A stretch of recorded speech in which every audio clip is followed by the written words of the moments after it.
Hey, Chris Liepe here with Periphery vocalist Spencer Sotelo.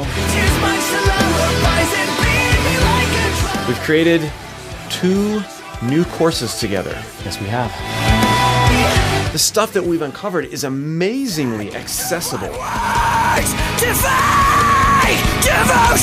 I know even me going through and studying him has done tons, particularly for my aggressive singing. Defy! Devotion. You're like dancing around the beat. That's gonna take some practice for sure. You wanna try it a couple more times? If you would like to be notified as soon as these courses are available, click the link below and join the waiting list. In this video, we're talking about your singing influences. I want to hear it all. Like, what were you influenced when you first started singing? How old were you? 15 or 16 or so. And who was your muse then? Man, back then it was like, you're gonna laugh, people like Davey Havok, Fat Mike. It was like these punk rock singers, and even like James Hetfield. It was like just the stuff I was listening to as a teenager at the time. You know? And I was really a guitar player back then. I didn't know what great singing was. Like Davey Havok has grown into a monster singer now, and he's great, and I'm still influenced by what he does. But over the years, there's just been vast changes in that. Like to now, to where it's like, I think Mike Patton is like one of the most amazing singers, and like you can take so much away from him as a singer, and I've learned so much about my own voice by, breaking down what he does and trying to emulate things that he does. It's taught me so much. On the other side of the spectrum, like people like Corey Taylor has one of the most crazy guttural screams I've ever heard in my life. Like if you go back and listen to Iowa, that's to me is like the darkest, heaviest, most emotional record on the heavy side of the spectrum. It's like scary to listen to, and I still listen to it all the time. Especially a younger, less experienced you, where you're going, man, I'd really like to scream like that.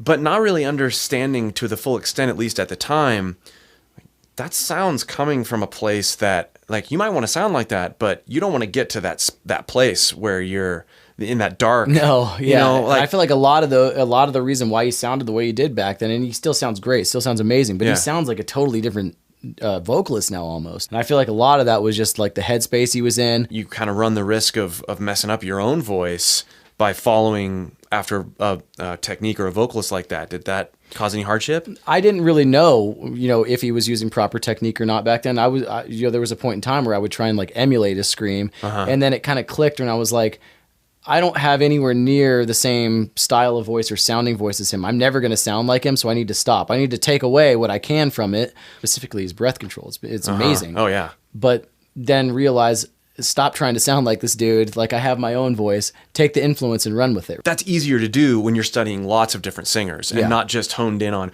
I've got to do this. I've got to, accomplish this with your own voice. The fact that you have such a wide range.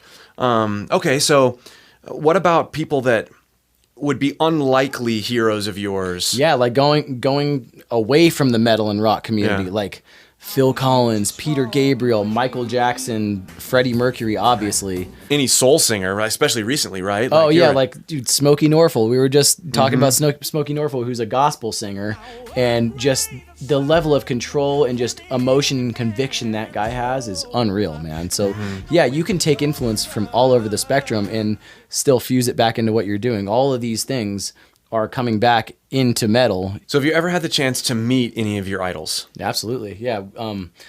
What was this, 5 or 6 years ago? We were on a tour called Soundwave in Australia, and Stone Sour happened to be on the tour. Nice. And certain bands go to catering certain times a day, depending on when you play your set in the festival.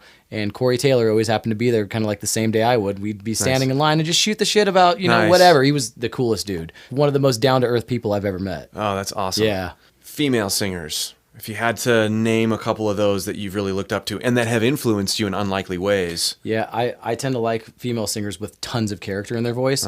Whitney Houston, Hayley Williams from Paramore. Yeah. Meg Myers, who is an incredible, oh my God, her character is out of this world. Imogen Heap. Oh, so just to name a few right there. I mean, and all these women sound vastly different. Totally. And that's what I love. I love, in a male or female singer, when you could spot that person's voice from a mile away. And out of all of these lists of influences that I've given, you probably notice all of them sound drastically different. And that's what I love about them. Thanks so much for watching. Let us know in the comments below who your singing idols are. And again, If you'd like to go way deeper with Spencer's singing, screaming, and vocal production, click the link below and join the waiting list for the courses that we just finished together.